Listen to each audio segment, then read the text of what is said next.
මට මතකයි මම බණ පොතට වඳිනවා. සාරිපුත්ත මහරහතන් වහන්සේ ගැන මට පුදුම හිතෙනවා. මම හිතවත් ස්වාමීන් වහන්සේලාට කියනවා අද මේ වාගේ දේශනාවක් කියුවා හරි පුදුමයිනේ කියලා. හේතුව ඒ තියෙන උතුම් ගුණයට අපිට කිට්ටු වෙන්නවත් බෑ. ඉතින් ඒ නිසා මා මෙතරම් මොකද්ද මේ රස කර කියන්නේ කියලා බලමු ඔබටත් දැනේවිද කියලා. මේ දේශනාව දෙවියන් අතරේ කළා නම් අද මේ කරන ධර්මානුශාසනාව දෙවියන් අතරේ කළා නම් දෙවියන් බණහන් ඉඳ ගන්නකොට දෙවියන්ගේ තියෙන රූප ස්වභාවය බණ අවසන් වෙනකොට වෙනස් වෙනවා. ඒ දෙවියන්ගේ රූපය චිත්ත පටිබද්ධයි කාගෙත් එහෙම තමයි. නමුත් ඒ දෙවියන්ගේ රූපය හිත පිනා යන්න ඔවුන්ට ලැබිච්ච දිව්‍ය රූපේ වෙනස් වෙවි යනවා. දෙවියන්ගේ තියෙන මේකප් එක තමයි චිත්ත ප්‍රහාදය. ඇතැම් දෙවිවරු ඉන හිත දූෂක කරගත්තොත් මනෝපදෝෂ හිත දූෂ්‍ය කරගත්තොත් දිව්‍ය ආයුෂ නැති වෙනවා. ඒ වගේ දෙවිවරු ඉන්නවා. හිත ප්‍රසන්න කරගන්න දෙවියන්ගේ රූපේ වෙනස් වෙනවා. මේ විහිදෙන ආලෝකය වෙනස් වෙනවා. නිසා මේ ධර්ම දේශනාව දෙවියන් අතර කළා නම් ඒ දෙවියන්ගේ රූප ස්වභාවවල් වෙනස් වෙනවා. ඉතින් මේ ඉන්න අම්මලාගේ මේ ඉන්න උපාසක උපාසිකාවන්ගේ රූපේ නම් ඉතින් ඕකම තමයි. නමුත් බලමු හිතවත් වෙනස් වෙයිද කියලා.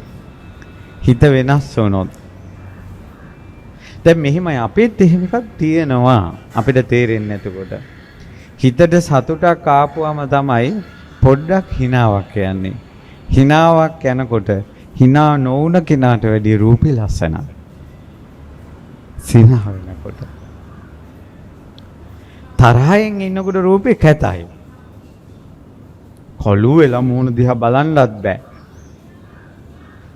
රාගයේ හිතට ඇවිල්ලා කෙනෙක් දිහා බලනකොට එයාගේ ඉරියව්වේ මූණෙන් පවා අවුල පේනවා. නුරුස්සන කමෙන් මම ඔයාට කැමති නැත්තම් මං ඔයා ගැන අවුලෙන් නම් ඉන්නේ. මට ඔයාගේ ඇහෙන් බලන්න බෑ. අපිට ඕලාරික වශයෙන් මේක ප්‍රකට නොවුනට අපේ චිත්ත ස්වභාවය අපේ ඉරියව් වලට බලපානවා. සමහර වෙලාවට කියන ඔයා අවුලෙන් දින්නේ මූණ කළු වෙලා ටිකක් මේ මොකද මේ කියලා. ඔයා ටිකක් ඇදිලා ගිහිල්ලානේ. සමහර අය බොහොම සතුටින් එනකොට අපේ පාට වැටිලා මොකෝ මේ දවස්වල කියලා අපේ මානසික ස්වභාවයේ රූපෙට බලපානවා. ඒ නිසා කොච්චර පොත්ත සුදු වුණත් හිත ඇතුලේ කහට තිබ්බොත් ඔයාගේ පොත්තේ පාටෙන් එන කාන්ති අන් අයට දැනෙන්නේ නැහැ. ඊ ලස්සන අනිත් අයට දැනෙන්නේ නැහැ. අපිට එයා දැක්ක ගමන් හිතෙනවා මෙයා ලස්සන වුණාට මොකක් හරි අවුලකින් ඉන්නේ කියලා. ඒ නිසා හිතමයි ලස්සන කරගන්නට ඕනේ. හිතින්මයි මිනිස්සෙගේ කාන්තිය ලෝකෙට විහිදෙන්නේ. සාරිපුත්ත මුනිදුගේ ගුණ කඳ පුංචි දෙයක් අපිට ලොකු උදාහරණ තේරෙන්නේ නැහැ. පොඩි උදාහරණයක් කියන්න. මැකෑනික් කෙනෙක් ඉන්නවා ගරාජ් එක මැකෑනික් කෙනෙක් ඉන්නවා. එයාට වාහන හදන්න පුළුවන් ඕනම ගෑල්ලක් හදන්න පුළුවන්. ඒතර කවුරු හරි ඇවිල්ලා එයාගෙන් ඒ වාහනේ තියෙන එක එක කෑල්ල ගැන ප්‍රශ්න කළොත් අහන කෑල්ල ගැන යාට විස්තර කරලා කියන්න පුළුවන්ද බැරිද? හේතුව එයා වාහන ගැන දන්න නිසා. පැහැදිලිද? එයාට පුංචි සද්දෙන් කියන්න පුළුවන් ඕක අහවල් තැන ඔය ලෙඩේ තියෙන්නේ කියලා. එච්චර වාහන ගැන දන්නවා. මේ ධර්මයේ දවස් 7ක් ඇහුවත් ඇයි සාරිපුත්ත මහරහතන් වහන්සේට එක දිගට කියන්න පුළුවන්නේ? ධර්මයේ කියන ධාතු ස්වභාවය අවබෝධ කරපු මුනිවරේ බුදු මුව මණ්ඩලෙන් ධර්ම ධාතු අවබෝධ කරගත්තා කියන වචනේ දෙන්නෙකුට පිට වුණා. තථාගතෝ භික්ඛවේ ධම්ම ධාතු සුප්පටි විද්දා. තථාගතයන් වහන්සේ ධර්ම ධාතුව අවබෝධ කළා කියලා බුදුරජාණන් වහන්සේ ගැන වදාලා. ඊළඟට බුදුරජාණන් වහන්සේ වදාළේ සාරිපුත්තෝ භික්ඛවේ ධම්මධාතු සුප්පටිවිද්දා. සාරිපුත්තයන් වහන්සේ ධර්ම ධාතුව මනාව අවබෝධ කළා. මේ සාරිපුත්ත මහා සෑය කියන්නේ ප්‍රඥාවේ සෑයයි. මහා ධර්ම ධාතුව අවබෝධ කරපු කෙනෙකුගේ මහා සෑයයි. ඒ සෑයි සුගන්ධ කුටියේ තියෙන සාරිපුත්ත මහරහතන් වහන්සේට ඒ ප්‍රඥාව ස්පර්ශ වෙලා තියෙන ධාතුන් වහන්සේලාගේ. ඇයි මා එසේ පවසන්නේ? වංගීස කියන බ්‍රාහ්මණයාට පුළුවන් ඕනම කෙනෙක්ගේ හිස් කබල කරන් තට්ටු කළා මේකා මැරුණට පස්සේ කොහෙද ඉපදිලා තියෙන්නේ කියලා කියන්න. එතකොට මැරිච්ච මිනිහා ඉපදුන තැන ඇට කෑල්ලේ පවා තියනවද නැද්ද?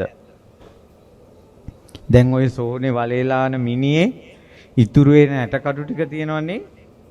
පිච්චිලා ආදාහනය කරලා පිච්චිලා ඉතුරු වෙන ඇට කටු ටික තියෙනවනේ. ඕකේ ওই මිනිස්සයා මනුස්ස ලෝකෙ ඉද්දින් කරපු හොඳ නරක මැරිලා ඉපදිච්ච ඒවා ඔක්කොම ওই ඇට කටුවේ තියෙනවා ලියලා. මිනිස්යාගේ ගති ස්වභාවය ඇට කෑල්ලටත් මිශ්‍ර වෙලා. එහෙනම් මහා ප්‍රඥ වූ සාරිපුත්ත මුනිදුගේ ශාස්ත්‍රෝන් වහන්සේගෙන් පවා ප්‍රශංසා ලැබූ ඒ මුනිදුගේ උතුම් ගුණ කඳ අර පේන චූටි ධාතුන් වහන්සේගේ පවා තියෙනවා. ඒ උතුම් ගුණ කඳ. ඒකයි ඒ ධාතුන් වහන්සේලා තැන්පත් කරලා කරන සෑය අනුභවය ඒකයි. ඒ මුනිදුම් පිරිනුවම් පෑවට ඒ මුනිවරයාගේ ජීවිත කතාව මේ අස්ති කොටසේ තියෙනවා ධාතුන් වහන්සේ තුළ. පැහැදිලිනේ? ඉතින් බුදුරජාණන් වහන්සේ දේශනා කරනවා ඕනෝකයි මහා ප්‍රඥයි කියන්නේ. සාරිපුත්තයන් වහන්සේ මේ ධර්ම ධාතුව අවබෝධ කරපු කෙනෙක්. ආයතන කුසලයි, පටිච්චසමුපාද කුසලයි, ධාතු කුසලයි. ඨාන සාරිපුත්තයන් වහන්සේ දන්නවා මේක වෙන්න පුළුවන් මේක වෙන්න බෑ කියලා. මහා පඤ්ඤෝ ආනන්ද සාරිපුත්තෝ මහා ප්‍රඥයි කියනවා. ඒ කියන්නේ දැන් ප්‍රඥාව ආයතන හය අවබෝධ කරන ප්‍රඥාව. පටිච්චසමුපාදය අවබෝධ කරන ප්‍රඥාව. ස්කන්ධ ධාතු ආයතන වශයෙන් අවබෝධ කරන ප්‍රඥාව. රහතන් වහන්සේ නමකගේ තියෙන ප්‍රඥාව.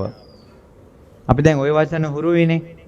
ඒ ප්‍රඥාව නැමැති පර්වතේ මුදුනේම වැඩ සිටින උත්තමයා සාරිපුත්ත මහරහතන් වහන්සේ.